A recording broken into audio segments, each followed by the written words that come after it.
नजर सब पर।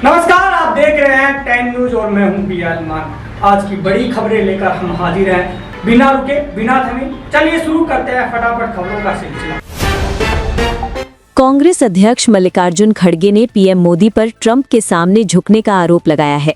उन्होंने कहा कि देश ने प्रधानमंत्री सिर हिलाने के लिए नहीं चुना। खड़गे ने वेनेजुएला के हालात पर भी चिंता जताई। जेएनयू कैंपस से नारेबाजी का एक वीडियो वायरल हुआ है जिसमें मोदी शाह की कब्र खुदेगी जैसे नारे लगाए गए हैं। ये प्रदर्शन उमर खालिद और शर्जील इमाम की जमानत नामंजूर होने के विरोध में बताया जा रहा है। पुलिस के पास अब तक कोई शिकायत नहीं पहुंची है। मद्रास हाईकोर्ट ने तिरुपरनकुंड्रम मंदिर में कार्तिकेय दीपम जलाने की अनुमति दे दी है। कोर्ट ने कहा कि इस धार्मिक परंपरा को राजनीतिक रंग नहीं दिया जाना चाहिए। राज्य सरकार पहले ही इस फैसले को सुप्रीम कोर्ट में चुनौती दे चुकी है। सुप्रीम कोर्ट ने कहा है कि आर्थिक सुरक्षा को खतरे में डालना भी आतंकी कृत्य है। दिल्ली दंगा मामले में कोर्ट ने स्पष्ट किया कि साजिश, फंडिंग और लामबंदी भी यूएपीए के तहत आतंकवाद माने जाएंगे। ईरान में जारी विरोध प्रदर्शनों के बीच बड़ा दावा सामने आया है। ब्रिटिश अखबार द टाइम्स के मुताबिक supreme leader Ayatollah Ali Khamenei सत्ता गंवाने के डर से रूस भागने की तैयारी में है। रिपोर्ट में कहा गया है कि हालात बिगड़ने पर वे बेटे मुज्तबा समेत 20 लोगों के साथ देश छोड़ सकते हैं। बांग्लादेश में अल्पसंख्यक हिंसा थमने का नाम नहीं ले रही। नरसिंधी जिले में एक हिंदू दुकानदार शरद चक्रवर्ती मणि की धारदार हथियार से हत्या कर दी गई। ये 18 दिनों में छठी हत्या है। मणि ने हाल ही में फेसबुक पर बढ़ती हिंसा को लेकर चिंता जताई थी। वेनेजुएला के राष्ट्रपति निकोलस मादुरो को न्यूयॉर्क की फेडरल कोर्ट में पेश किया गया।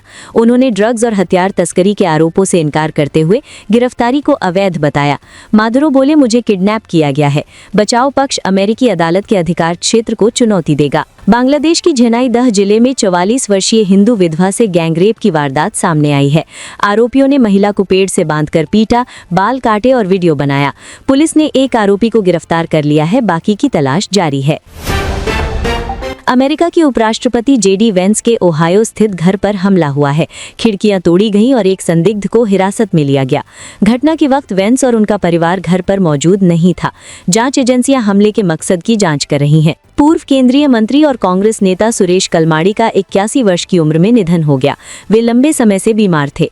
एयरफोर्स पायलट रह चुके कलमाड़ी कॉमनवेल्थ गेम्स घोटाले को लेकर विवादों में भी रहे और जेल जा चुके थे।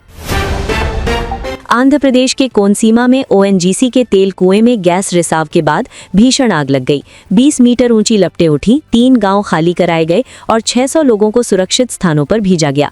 राहत कार्य जारी है। महाराष्ट्र के यवतमाल जिले में बड़ा फर्जीवाड़ा सामने आया है। 1300 आबादी वाले गांव में 27,000 जन्म मृत्यु प्रमाण पत्र जारी किए गए। सरकार ने एसआईटी गठित कर जांच शुरू कर दी है। डिजिटल सिस्टम के दुरुपयोग की आशंका जताई जा रही है। कर्नाटक के मुख्यमंत्री सिद्धारमैया राज्य के सबसे लंबे समय तक पद पर रहने वाले मुख्यमंत्री बन गए हैं।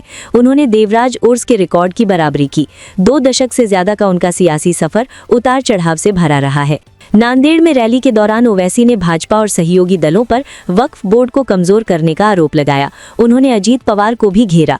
महाराष्ट्र में नगर निगम चुनाव से पहले बयानबाजी तेज हो गई है। भारत ने चावल उत्पादन में चीन को पीछे छोड़ दिया है। 15.18 करोड़ टन उत्पादन के साथ भारत दुनिया का सबसे बड़ा चावल उत्पादक देश बन गया है। कृषि मंत्री ने इसे ऐतिहासिक उपलब्धि बताया। भारत ने विज्ञान के क्षेत्र में एक बड़ी छलांग लगाई है। केंद्रीय मंत्री डॉक्टर जितेंद्र सिंह ने CSIR NPL में राष्ट्रीय पर्यावरण मानक प्रयोगशाला और सौर सेल अंशांकन सुविधा का उद्घाटन किया। ये अत्याधुनिक केंद्र वायु प्रदूषण मापन और सौर ऊर्जा तकनीक में भारत को आत्मनिर्भर बनाएंगे और विदेशी निर्भरता कम करेंगे। उत्तर भारत में शीतलहर का प्रकोप जारी है। मध्य प्रदेश और राजस्थान के 44 जिलों में स्कूल बंद कर दिए गए हैं। केदारनाथ में तापमान -23 डिग्री तक पहुंच गया। हिमाचल और कश्मीर में भी इस सीजन की सबसे ठंडी रात दर्ज की गई। विजय हजारे ट्रॉफी में मयंक अग्रवाल ने शतक जड़ा। देवदत्त पडिक्कल लगातार तीसरे सीजन में 300+ रन बनाने वाले पहले बल्लेबाज बने। वहीं श्रेयस अय्यर फिटनेस साबित करने के लिए मुंबई की कप्तानी कर रहे हैं। मंडे की सांसद बनने के बाद कंगना रनौत ने फिल्मों में वापसी की है। उन्होंने अपनी नई फिल्म भारत भाग्य विधाता की शूटिंग शुरू कर दी है। कंगना ने कहा, लंबे समय बाद सेट पर लौटकर अच्छा लग रहा है। बॉलीवुड में कॉमेडी का तड़का लगाने आ रहे हैं पुलकित सम्राट और वरुण शर्मा। फिल्म राहु केतु का ट्रेलर रिलीज हो गया है। ट्रेलर में जबरदस्त मस्ती, मजेदार डायलॉग और कॉमिक टाइमिंग देखने को मिलती है। शालिनी पांडे भी ग्लैमरस अंदाज में नजर आ रही हैं। तो ये थी आज की सभी बड़ी और जरूरी खबरें तेज रफ्तार में। अगर आप देश दुनिया की हर हलचल से अपडेट रहना चाहते हैं तो जुड़िए 10 न्यूज के साथ। मैं हूं बियाल मान, मिलेंगे फिर एक और बुलेटिन में। तब तक के लिए मुझे दीजिए इजाजत। जय हिंद। नजर सब पर।